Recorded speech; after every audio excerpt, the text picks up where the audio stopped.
Esos miserables tienen ahí toda la moneda de la diócesis, y todo eso es mío y del cerero. Ladrones. Caballero magistral, entendámonos. Usted predica una religión de paz. Pues bien, ese dinero es mío. Siguió don Santos, volvió a descargar una palmada sobre el sombrero verde y extendiendo una mano y dando un paso atrás exclamó: nada de violencias, ábrase a la justicia, en nombre de la ley, abajo esa puerta. Señor don Santos, a la cama, dijo el sereno ya de vuelta. No puedo consentir que usted siga escandalizando. Abra usted esa puerta, derríbela usted, señor Pepe. Usted representa la ley. Pues bien, ahí están contando mi dinero.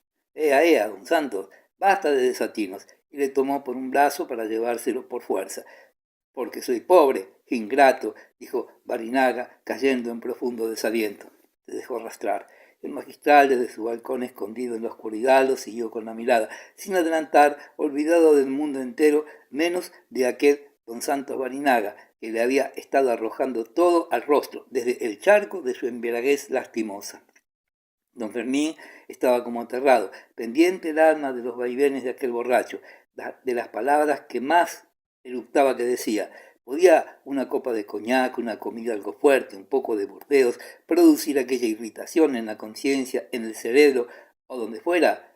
No, lo sabía, pero jamás la presencia de una de sus víctimas le había causado aquellos escalofríos trágicos que se le paseaban ahora por el cuerpo. Se figuraba la tienda vacía, los anaqueles desiertos, mostrando su fondo de color de chocolate, como nichos preparados para sus muertos, y veía el hogar frío sin una chispa entre la ceniza.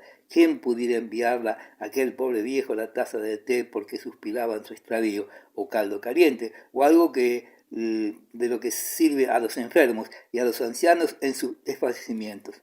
Don Santos y el sereno llegaron después de un buen rato a la puerta de la tienda de Barinaga, que era también la entrada de la casa. El magistral oyó retumbar los golpes de chuzos contra la madera. No abrían. Al previsor le consumía la impaciencia. ¿Se habrá dormido esta bestezuela?, pensó. A sus oídos llegaban confusas y con resonancias metálicas las palabras del sereno y de Barinaga. Parecía que hablaban un idioma extraño. Repitió Pepe los golpes, y al cabo de 2 minutos se abrió un balcón y una voz agria dijo desde arriba: ¡ahí va la llave! El balcón se cerró con estrépito. Entró don Santos en la tienda, que era como el magistral se la había representado, y dejándose alumbrar por el sereno atravesó el triste almacén, donde retumbaban los pasos como bajo una bóveda, y subió la escalera lentamente, respirando con fatiga. El sereno salió después de entregar la llave al amo de la casa, cerró de un golpe y se fue calle arriba. Oscuridad y silencio. El magistral abrió entonces el balcón de par en par y tendió el cuerpo sobre la baranda hacia la casa de Barinaga, pretendiendo oír algo. Al principio parecía aprensión lo que oía, como si sonara dentro del cerebro, pero después, cuando vio la luz detrás de los cristales, el magistral pudo asegurar que allí dentro reñían, arrojaban algo sobre el piso de madera. Celestina, la hija de Barinaga, era una beata ofidiana. Confesaba con don Custodio y trataba a su padre como un leproso que causa horror. El bando del arcediano y del beneficiado habían querido sacar gran partido de la situación del infeliz don Santos para combatir al magistral. Para ello conquistaron a Celestina, pero Celestina no pudo conquistar a su padre. Bebía el señor Barinaga, y esto ya no se podía culpar de su saña al provisor. Es claro, dirían los partidarios de don Fermín, todo lo gasta en aguardiente, está siempre borracho y espanta a la parroquia. ¿Cómo se quiere que el clero consuma los géneros de un perdido que además es un hereje? Esta era otra triste gracia. A pesar de las amonestaciones y malos tratos de su hija, Barinaga no había querido pasarse al partido contrario. Se había hecho libre pensador y renegaba de todo el culto y de todo el clero. Nada, repetía, todos son iguales. Lo que dice don Pompeyo Guimarán, el mal está en la raíz. Fuego con la raíz, abajo la clerigalla. Y cuanto más borracho, más de raíz quería cortar. En vano su hija le daba tormento doméstico para convertirle. Solo conseguía hacerle llorar desesperado como el infeliz Fray Lear, o que montase en cólera y le arrojase a la cabeza algún trasto. Ella pasaba plaza de mártir, pero el mártir era él. Como don Santos había sospechado, Celestina no quiso darle té ni tila, ni nada. No había nada, no había fuego, ni eran aquellas horas. Hubo gritos. llantos y trastos por el aire. El magistral, gracias al silencio de la noche, oía vagos rumores de la reyerta que se alargaba como si no hubiera sueño en el mundo. A él se le cerraban los ojos, pero no sabía qué fuerza le clavaba el balcón. Aborrecía en aquel momento a Celestina. Recordó que era la joven que había tras saltar, que había visto días antes a los pies de don Custodio junto a un confesionario del trasaltar. Aquella tarde no la había reconocido. Tenía facha de sabandija, de sacristía, de cualquier cosa. Los rumores continuaban. De vez en cuando se oía el ruido de un golpe seco. Detrás de la vidriera iluminada pasaba de tarde en tarde un cuerpo oscuro. El sereno cantó las 12 a lo lejos. Poco después cesó el ruido apagado y confuso de voces. El magistral esperó. No volvió el rumor. Ya no reñían. La claridad de la vidriera desapareció de repente. El magistral siguió espiando el silencio. Nada, ni voces ni luz. El sereno volvió a cantar las 12 más lejos. De Paz respiró con fuerza y dijo entre dientes, ya estará durmiéndola. Y se oyó el ruido discreto de un balcón que se cierra con miedo de turbar el silencio de la noche. Pisando quedó entre don Fermín en su alcoba. Detrás del tabique oyó el crujir de las hojas de maíz de jergón en que dormía Teresa y después un suspiro estrepitoso. El magistral se encogió de hombros y se sentó en su lecho. Las 12, había dicho el sereno, ya era mañana, es decir, ya era hoy. Dentro de 8 horas la regenta estaría a sus pies confesando culpas que había olvidado el otro día. Sus pecados, dijo a medias voz el provisor, con los ojos clavados en la llama del quinqué. Si yo tuviese que confesarle los míos, qué asco le darían. Y dentro del cerebro, como martillazos, oía aquellos gritos de don Santos. Ladrón, ladrón, rapaderas. Capítulo 16. Con octubre muere en Vetusta el buen tiempo. Al mediar noviembre suele lucir el sol una semana, pero como si fuera ya otro sol, que tiene prisa y hace sus visitas de despedidas, preocupado con los preparativos del viaje del invierno. Puede decirse que es una ironía de buen tiempo, lo que se llama el veranillo de San Martín. Los vetustenses no se fían de aquellos halagos de luz y calor, y se abrigan, y buscan su manera de peculiar de pasar la vida a nado durante la estación odiosa que se prolonga hasta fines de abril aproximadamente. Son anfibios que se preparan a vivir debajo del agua la temporada que su destino les condena a este elemento. Unos protestan todos los años haciéndose de nuevas y diciendo, pero ve usted qué tiempo. Otros, más filósofos, se consuelan pensando que a las muchas lluvias se debe la fertilidad y hermosura del suelo. O el cielo o el suelo. Todo no puede ser. Ana Osores no era de las que se resignaban todos los años al oír las campanas doblar tristemente el día de los santos. Por la tarde sentía una angustia nerviosa que encontraba Paulo en los objetos exteriores y sobre todo en la perspectiva ideal de un invierno, de otro invierno húmedo, monótono, interminable, que empezaba con el clamor de aquellos bronces. Aquel año la tristeza había aparecido a la hora de siempre. Estaba Ana en el comedor, sobre la mesa quedaban la cafetera de estaño, la taza y la copa en que habían tomado café y anís don Víctor, que ya estaba en el camino jugando al ajedrez.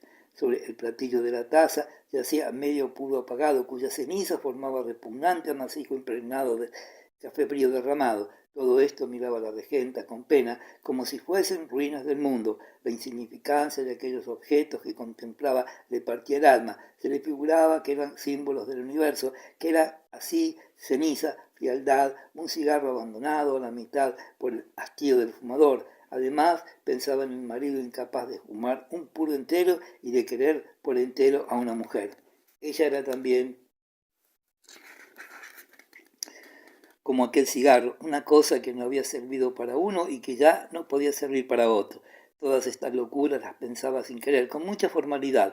Las campanas comenzaban a sonar con la terrible promesa de no callarse en toda la tarde ni en toda la noche. Ana se estremeció. Aquellos martillazos estaban destinados a ella, aquella maldad impune, irresponsable, mecánica, del bronce repercutiendo con tenacidad gritante, sin por qué ni para qué, solo por la razón universal de molestar. Creía descargada sobre su cabeza. No eran fúnebres los lamentos, las campanadas, como decía Trifón Cármenes en aquellos versos de El lábaro del día, que la doncella acababa de poner sobre el regazo de su ama. No eran fúnebres lamentos, no hablaban de los muertos, sino de la tristeza de los vivos, del letargo de todo, tan ¿Cuántos? Y los que faltaban, ¿qué contaban aquellos tañidos? Tal vez las gotas de lluvia que iban a caer en aquel otro invierno.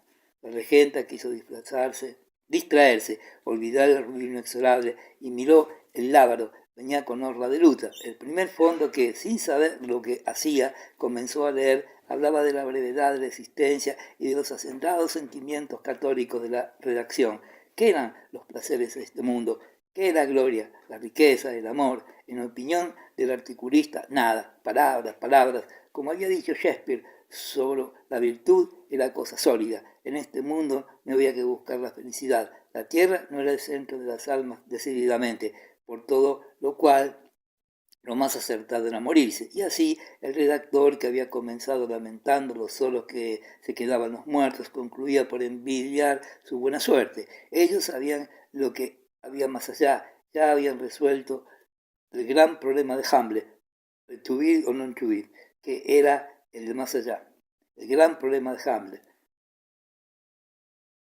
Misterio de todos modos. El articulista deseaba a los difuntos el descanso y la gloria eterna y firmaba Trifón Cármenes.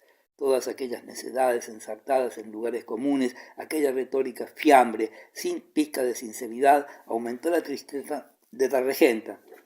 Esto era peor que las campanas, más mecánico, más falta, era la fatalidad de la estupidez y también, qué triste, era ver ideas grandes, tal vez ciertas, y frases en su original sublimes, allí manoseadas, pisoteadas y por milagro de la necesidad, convertidas en materia liviana, en todo de vulgaridad y manchadas por las inmundicias de los tontos. Aquello era también un símbolo del mundo, las cosas grandes, las ideas puras y bellas andaban confundidas con la prosa y la falsedad y la maldad, y no había modo de separarlas. Después Cármenes se presentaba en el cementerio y cantaba una elegía de 3 columnas, en tercetos entreverados de silva. Ana veía los renglones desiguales como si estuvieran en chino, sin saber por qué, no podía leer, no entendía nada, aunque la inercia le obligaba a pasar por allí los ojos, la atención retrocedía.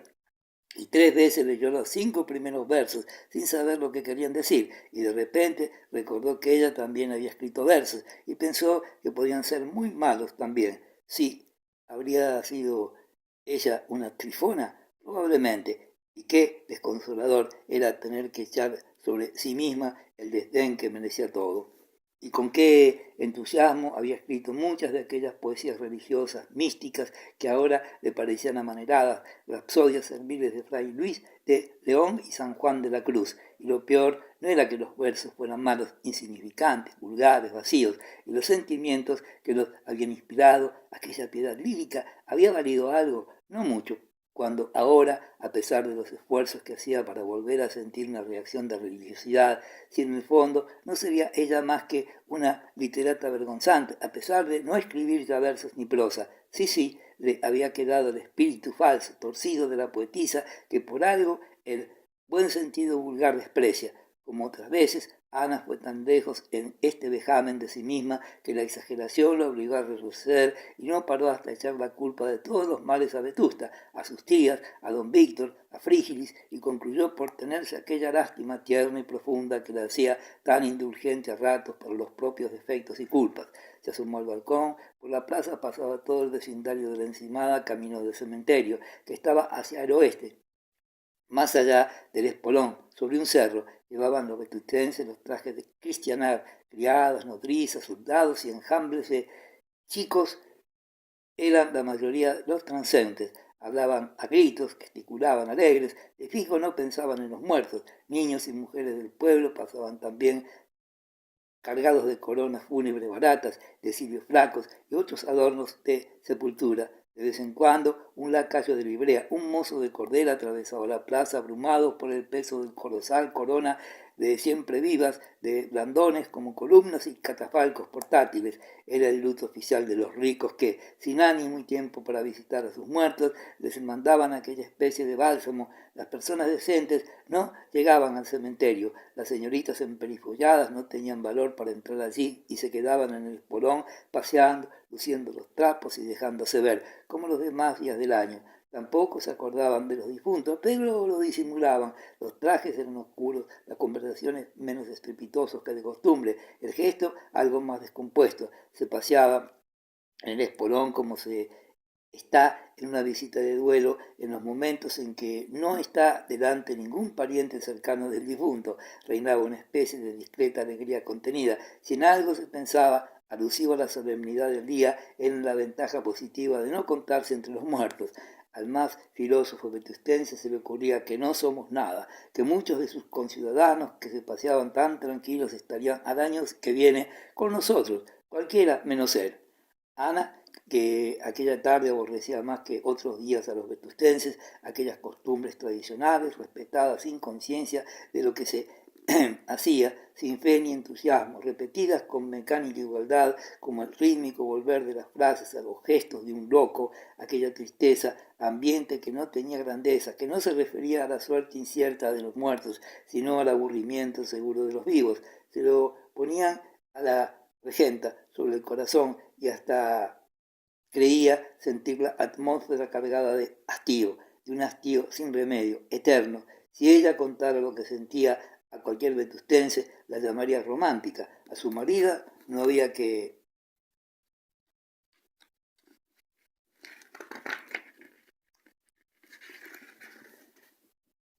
comentarle semejantes penas. Enseguida se alborotaba y hablaba de régimen y de propaganda y de cambiar de vida, todo menos apiadarse de los nervios o lo que fuera. El programa famoso de distracciones y placeres formado entre Quintanar y Visitación había empezado a caer en desuso a los pocos días y apenas se cumplía ya ninguna de sus partes. Al principio, Ana se había dejado llevar a paseo, a las excursiones campestres, pero pronto se declaró cansada y opuso una resistencia pasiva que no pudieron vencer don Víctor y la del banco. Visita encogía a los hombres, no se explicaba aquello. ¿Qué mujer era Ana? Ella estaba segura de que Álvaro le parecía rete bien. Álvaro seguía su persecución con gran maña, lo había notado. Ella le ayudaba también, sin querer, y nada. Mesía, preocupado, triste, vidrioso, daba a entender a su pesar que no adelantaba un paso. ¿Andaría el magistral en el ajo? Visita se impuso la obligación de espiar la capilla del magistral. Se enteró bien de las tardes que se sentaba en el confesionario y se daba una vuelta por allí, mirando por entre las rejas con disimulo, para ver si estaba la otra. Después averiguó que la habían visto confesando por la mañana a las 7. ¡Hola! Allí había gato. No presumía la del banco las atrocidades que se le habían pasado por la imaginación a Mesía. No pensaba, Dios la librara, que Ana fuese capaz de enamorarse de un cura como la escandalosa de Obdulia o la de Páez.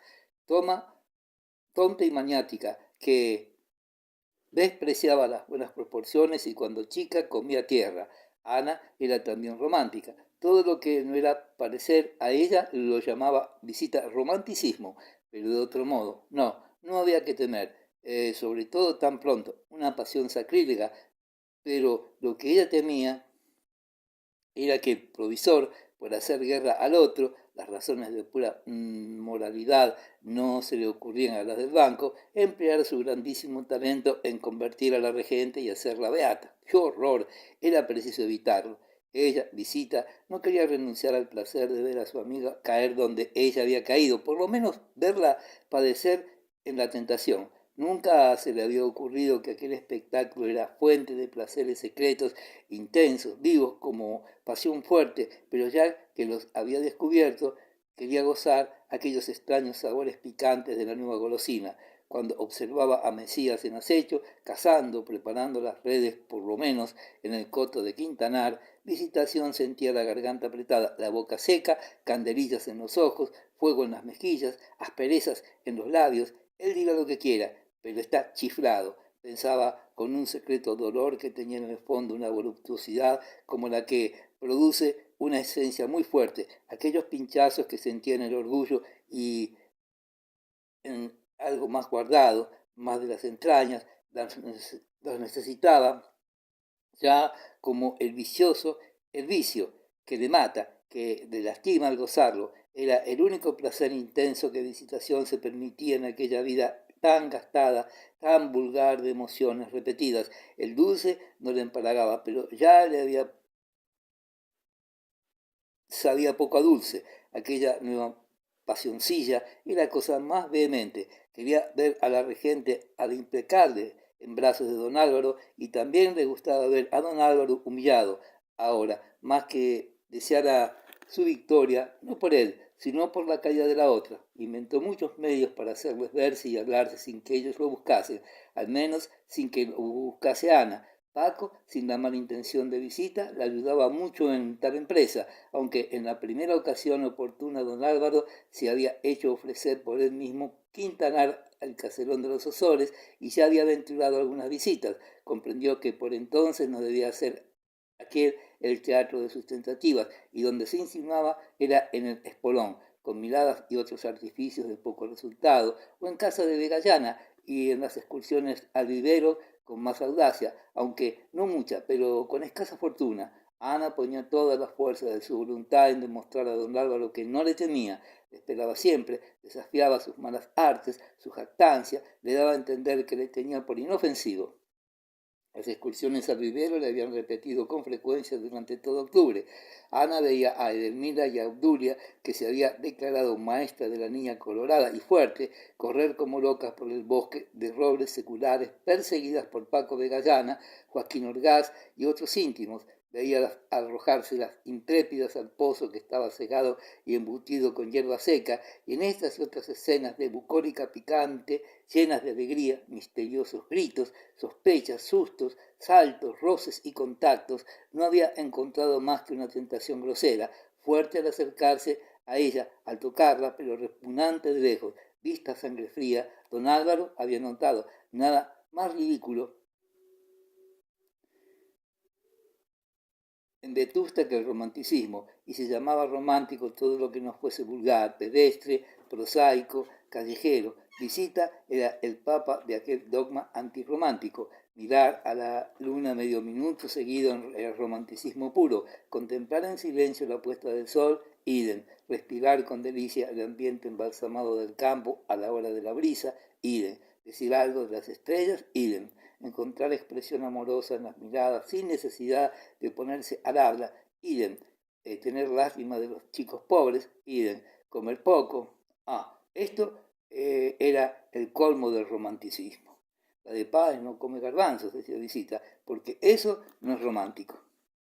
La repugnancia que por los juegos locos del vivero sentía Anita era romanticismo refinado, en opinión de la del banco. Se lo decía ella a don Álvaro. Mira, chico, eso de hacer la tonta, la literata, la mujer superior, la platónica, que yo me escame y no deje de acercarse a esos mocosos que luego se van dando pisto al casino con sus demasías. No tienen nada de particular, porque, en fin, yo me entiendo, pero ella no tiene motivo para desconfiar, porque ni Paco ni Joaquín se van a atrever a tocar el pelo de la ropa. Todo eso es romanticismo, pero a mí no me la da por aquello de Pulvisés.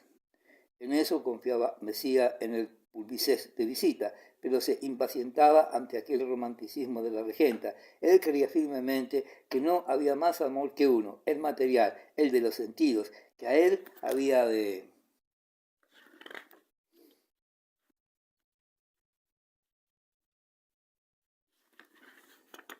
venir a parar todo aquello tarde o temprano, pero temía que iba a ser tarde. La regenta tenía la cabeza a pájaros y no había que aventurar ni un mal pisotón so pena de exponerla o echarlo a rodar todo.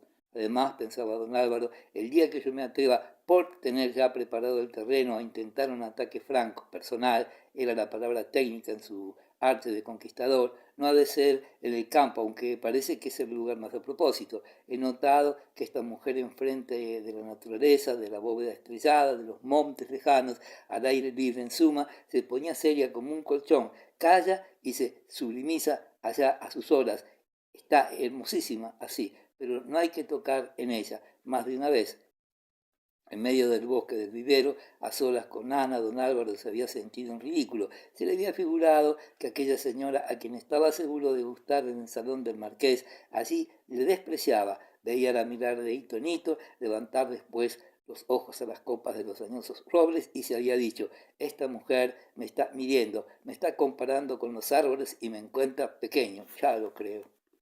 Lo que no sabía don Álvaro, aunque por ciertos síntomas favorables lo presumiese a veces su vanidad, era que la regente soñaba casi todas las noches con él, irritaba a la de Quintanar esa insistencia de sus ensueños. ¿De qué le servía resistir en vela, luchar con valor a fuerza todo el día, llegar a creerse superior a la obsesión pecaminosa, casi a despreciar la tentación, si la flaca naturaleza a sus solas abandonada del espíritu le rendía a y era masa inerte en poder del enemigo? Al despertar de sus pesadillas, con el espejo amargo de las malas pasiones satisfechas, Ana se sublevaba contra las leyes que no conocía y pensaba, desalentada y agriado el ánimo, en la inutilidad de sus esfuerzos, en las contradicciones que llevaba dentro de sí misma. Parecíale entonces la humanidad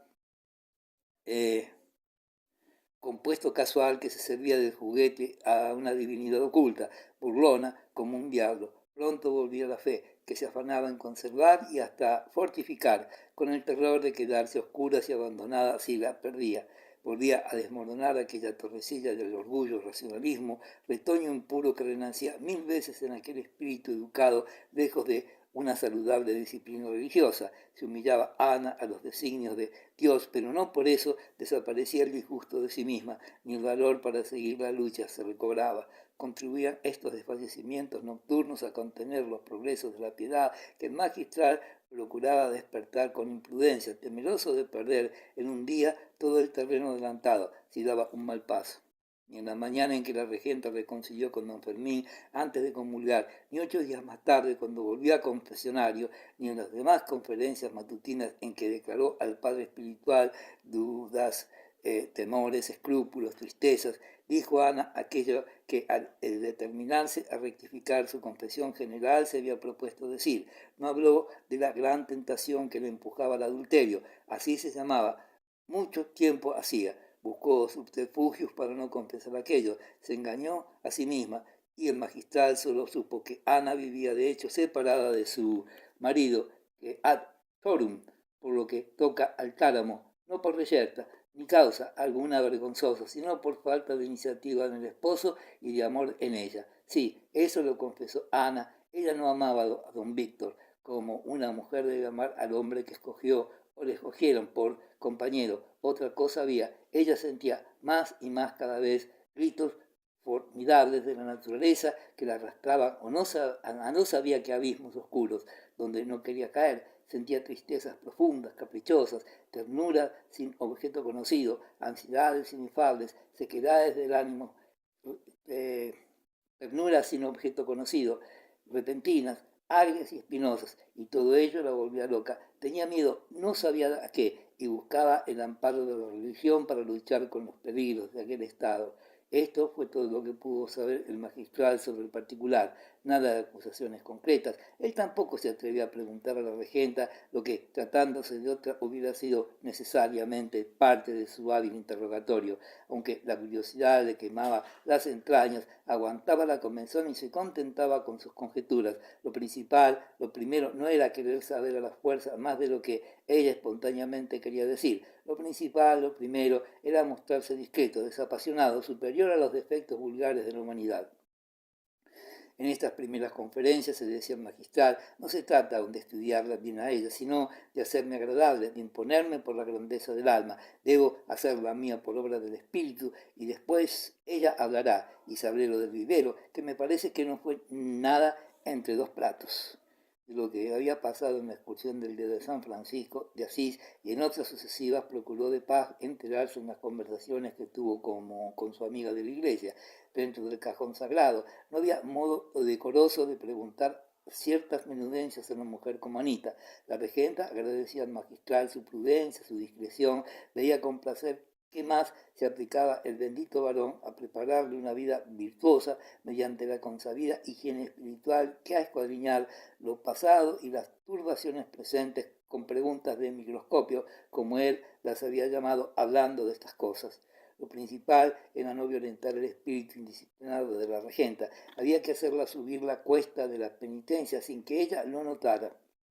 al principio por una pendiente imperceptible que pareciese camino llano. Para esto era necesario caminar en zigzag, hacer muchas curvas, andar mucho y subir poco, pero no había otro remedio. Después, más arriba, sería otra cosa. Ya se le haría subir por la línea de máxima pendiente. Así, con estas metáforas geométricas, pensaba el magistral en tal asunto, para él muy importante, porque la idea de que se le escapase aquella penitente, aquella amiga, le daba miedo.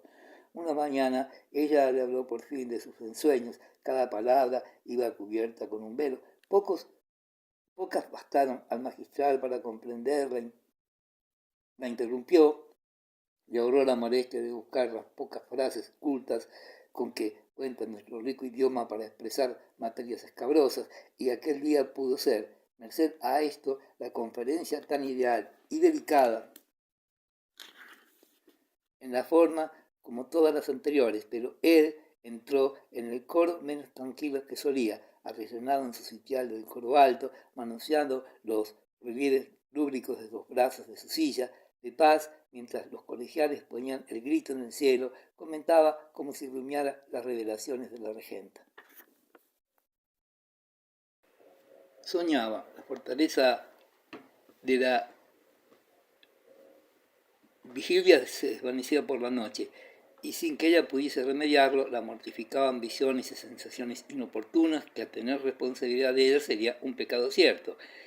En Plata, que doña Ana soñaba con un hombre. Don Fermín se revolvía en la silla de coro, cuyo asiento duro se antojaba lleno de brasas y de espinas, y en tanto que el dedo índice de la mano derecha flotaba dos prominencias pequeñas y redondas del artístico bajorrelieve que representaba a las hijas de Lot en un pasaje bíblico, él, sin pensar en esto,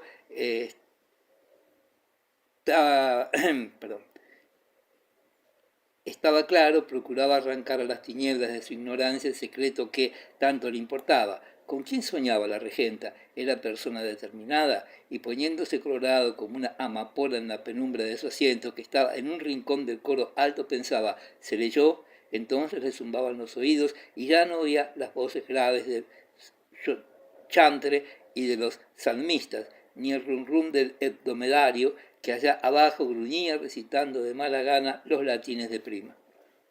No caería en la tentación de convertir aquella dulcísima amistad naciente que tantas sensaciones nuevas y exquisitas le prometía en vulgar escándalo de pasiones bajas de que sus enemigos le habían acusado otras veces. Verdad era que la idea de ser objeto de los ensueños que confesaba la regente le halagaba. Esto no podía negarlo. ¿Cómo engañarse a sí mismo? Si apenas podía mantenerse sentado sobre la tabla dura, pero esta delicia de la vanidad satisfecha no tenía que ver con su propósito firme de buscar en Ana, en vez de grosero hartazgo de los sentidos, empleo digno de la gran actividad de su corazón, de su voluntad, que se destruía ocupándose con asunto tan miserable como era aquella lucha con los vetustenses indómitos. Sí, lo que él quería era una afición poderosa, viva, ardiente, eficaz para vencer la ambición que le parecía ahora ridícula de verse amo indiscutible de la diócesis. Ya lo era, aunque discutido, y aquello debía bastarle. ¿A qué aspirar a un dominio absoluto? Imposible. Además, quería que su interés por doña Ana ocupase en su alma el lugar privilegiado de aquellos otros anhelos de volar más alto, de ser el obispo, jefe de la Iglesia española, vicario de Cristo tal vez. Esta ambición de algunos momentos descabellada por ir, locura que pasaba pero que no volvía, quería convencerla para no padecer tanto, para conformarse mejor que la vida, para no encontrar tan triste y desabrido el mundo, y solo por medio de una pasión noble, ideal, que un alma grande sabría comprender y que solo un vetustense miserable, ruin y malicioso podía considerar pecaminosa, solo por medio de esa pasión que había lograr tan alto y tan loable intento. Sí, sí, concluía el magistral, yo la salvo a ella, y ella, sin saberlo, por ahora me salva a mí. Y cantaban los del coro bajo, Deus adjudictorium menum intende. La tarde de Todos los Santos, Ana creyó perder el terreno adelantado en su curación moral, la aridez de alma de que ella se había quejado a don Fermín y que éste, citando a San Alfonso Ligorio, le había demostrado ser debilidad común y hasta de los santos y general duelo de los místicos. Esa aridez que parece inacabable al sentirla le envolvía el espíritu como una cerrazón en el océano que no le dejaba ver ni un rayo de luz del cielo. Y las campanas, toca que tocarás, ya pensaba que las tenía dentro del cerebro, que no eran golpes del metal, sino aldabonazos de la neuralgia que quería enseñorearse de aquella mala cabeza, olla de grillos mal avenidos. Sin que ella los provocase, acudían a su memoria recuerdos de la niñez, fragmentos de las conversaciones de su padre, el filósofo, sentencias de escéptico, paradojas de pesimista, que en los tiempos lejanos en que las había oído no tenía sentido claro para ella, más que ahora le parecían materia digna de atención. De lo que estaba convencida era de que en Vetusta se ahogaba. Tal vez el mundo entero no fuese tan insoportable como decían los filósofos y los poetas tristes, pero lo que es de Vetusta, con razón se podía asegurar que era el peor de los poblachones posibles. Un mes antes había pensado que el magistral iba a sacarla de aquel hastío, llevándola consigo sin salir de la catedral a regiones superiores, llenas de luz, y capaz de hacerlo, como lo decía, debía de ser, porque tenía mucho talento y muchas cosas que explicar, pero ella era la que caía de lo alto, a lo mejor, lo que volvía a aquel enojo, a la aridez que le secaba el alma en aquel instante. Ya no pasaba nadie por la Plaza Nueva, ni lacayos, ni curas, ni chiquillos, ni mujeres del pueblo, todos debían estar ya en el cementerio o en el espolón. Ana vio aparecer debajo del arco de la calle del Pan, que une la plaza de este nombre con la nueva, la arrogante figura de don Álvaro Mesía, jinete en soberbio caballo blanco, de reluciente piel crin, abundante y codiada, cuello grueso, pedrosa nariz, cola larga y espesa. Era el jaco de pura raza española, y hacían el jinete fiafar, caracolear, revolverse con gran maestría de la mano y la espuela, como si el caballo mostrase toda aquella impaciencia por su gusto, y no excitado por ocultas maniobras del dueño. Saludó Mesías de lejos, y no vaciló en acercarse a la rinconada hasta llegar debajo del balcón de la regenta. El estrépito de los cascos del animal sobre las piedras, sus graciosos movimientos, la hermosa figura del jinete llenaron la plaza de repente de vida y alegría, y la regenta sintió un soplo de frescura en el alma. Que a tiempo apareció el galán. Algo sospechó él de tal oportunidad al ver en los ojos y en los labios de Ana dulce, franca y persistente sonrisa. No le negó la delicia de negarle en su mirada y no trató de ocultar el efecto que en ella producía la de don Álvaro. Hablaron del caballo, del cementerio, de la tristeza del día, de la necesidad de aburrirse, todos de común acuerdo, de lo inevitable que era Vetusta. Ana estaba locuaz. Hasta se atrevió a decir lisonjas que, si directamente iban al caballo, también comprendían al jinete. Don Álvaro estaba pasmado, y si no supiera yo por experiencia que aquella fortaleza tenía muchos órdenes de murallas y que al día siguiente podría encontrarse con que era lo más inexpugnable de lo que ahora se le antojaba brecha, hubiese creído llegada la ocasión de dar el ataque personal, como llamaba al más brutal ejecutivo. Pero ni siquiera se atrevió a intentar acercarse, lo cual hubiera sido en todo caso muy difícil, pues no había de dejar el caballo en la plaza. Lo que hacía era aproximarse lo más que podía al balcón, ponerse en pie sobre los estribos, estirar el cuello y hablar bajo para que ella tuviese que inclinarse sobre la barandilla si quería oírle, que si quería aquella tarde. Cosa más rara, en todo estaban de acuerdo. Después de tantas conversaciones, se encontraba ahora con que tenían una porción de gustos idénticos. Era un incidente del diálogo. Se acordaron del día en que Mesía dejó a Vetusta y encontró en la carretera de Castilla a Anita, que volvía de paseo con sus tías. Se discutió la probabilidad de que fuese el mismo coche y el mismo asiento el que poco después ocupaba ella cuando salió para Granada con su esposo. Ana se sentía caer en un pozo. Según ahondaba en los ojos de aquel hombre que tenía allí debajo. Parecía que toda la sangre se le subía a la cabeza, que las ideas se mezclaban y confundían, que las nociones morales se deslucían, que los resortes de la voluntad se aflojaban y viendo cómo veía un peligro y desde luego una imprudencia en hablar así con don Álvaro, en mirarle con deleite que no se ocultaba, en alabarle y abrirle el arca secreta de los deseos y los gustos, no se arrepentía de nada de esto y se dejaba resbalar, gozándose en caer, como si aquel placer fuera una venganza de antiguas injusticias sociales, de bromas pesadas de la suerte y sobre todo de la estupidez vetustense que condenaba toda vida que no fuese la monótona, sosa y necia de los insípidos vecinos de la encimada y de la colonia. Ana sentía deshacerse el hielo, humedecerse la aridez, pasaba la crisis, pero no como otras veces, no se resolvería en lágrimas de ternura abstracta, ideal, en propósitos de vida, santa, en anhelos de abnegación y sacrificio, no era la fortaleza más o menos fantástica de otras veces que la sacaba del desierto de los pensamientos secos, fríos, desabridos, infecundos. Era cosa nueva, era un relajamiento, algo que al dilacerar la voluntad, al vencerla, causaba en las entrañas placer, como un soplo fresco recorriese las venas y la médula de los huesos. Si ese hombre no viniese a caballo y pudiera subir y se arrojara a mis pies en este instante, me vencía.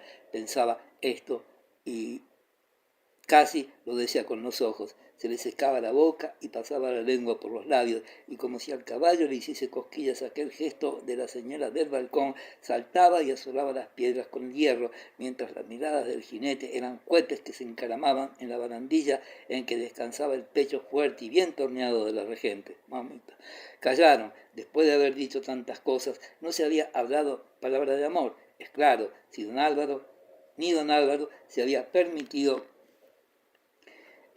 galantería alguna directa y sobrado significativa, mas no por eso dejaban de estar los dos convencidos de que por señas invisibles, por efluvios, por adivinación o como fuera, uno a otro se lo estaban diciendo todo. Ella conocía que a don Álvaro le estaba quemando viva la pasión más allá abajo, al sentirse admirado, tal vez amado en aquel momento, el agradecimiento tierno y dulce del amante, y era muy irritado con el agradecimiento y con el señuelo de la ocasión le derretía, y Mesía comprendía y sentía lo que estaba pasando por Ana, aquel abandono, aquella flojedad de ánimo. Lástima, pensaba el caballero, que me coja tan lejos y a caballo, y sin poder apearse decorosamente de este momento crítico, al cual momento groseramente llamaba él para sus adentros el cuarto de hora.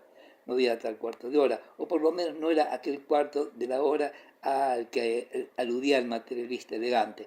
Todo Vetusta se aburría aquella tarde, o tal se imaginaba Ana. Por lo menos parecía que el mundo se iba a acabar aquel día, no por agua ni fuego, sino por hastío, por la gran culpa de la estupidez humana, cuando Mesía, apareciendo a caballo en la plaza, vistoso, alegre, venía a interrumpir tanta tristeza fría y cenicienta con una nota de color vivo, de gracia y fuerza. Era una especie de resurrección del ánimo, de la imaginación y del sentimiento, la aparición de aquella arrogante figura de caballo y caballero en una pieza, inquietos, ruidosos, llenando la plaza. De repente era un rayo de sol con una cerrazón de la niebla, era la viva reivindicación de sus derechos, una protesta alegre y estrepitosa contra la apatía convencional, contra el silencio de muerte de las calles y contra el ruido necio de los campanarios. Ello era que, sin saber por qué, Ana, nerviosa, vio aparecer a don Álvaro como un náufrago puede ver el buque salvador que viene a sacarla de un peñón aislado en el océano. Ideas y sentimientos que ella tenía aprisionados como peligrosos enemigos rompieron las ligaduras y fue un motín general del alma que hubiera asustado al magistral de haberlo visto, lo que a la regenta sintió con deleite dentro de sí. Don Álvaro no recordaba siquiera que la iglesia celebraba aquel día la fiesta de Todos los Santos. Había salido a paseo porque le gustaba el campo de Vetusta en otoño y porque sentía opresiones, ansiedades que se le quitaban a caballo, corriendo mucho, bañándose en el aire que le iba cortando el aliento en la carrera. Perfectamente, Mesía, con aquella despreocupación, pensando en su placer, en la naturaleza, en el aire libre, era la realidad racional, la vida que se complace en sí misma. Los otros, los que tocaban las campanas y conmemoraban maquinalmente a los muertos que tenían olvidados, eran las bestias de Reata, la eterna Vetusta, que había aplastado su existencia entera, la de Anita, con el peso de preocupaciones absurdas, la Vetusta que la habría hecho infeliz. Pero estaba aún a tiempo. Se sublevaba que lo supieran sus tías, difuntas, que lo supiera su marido, que lo supiera la hipócrita aristocracia del pueblo, los vegallanos, los colejudos, toda la clase se sublevaba. Así era el cuarto de hora de Anita, y no como se lo figuraba don Álvaro, que mientras hablaba, sin propasarse, estaba pensando en dónde podía dejar un momento el caballo. No había modo, sin violencia, que podía echarlo todo a perder. No se podía buscar pretexto para subir a casa de la regente en aquel momento.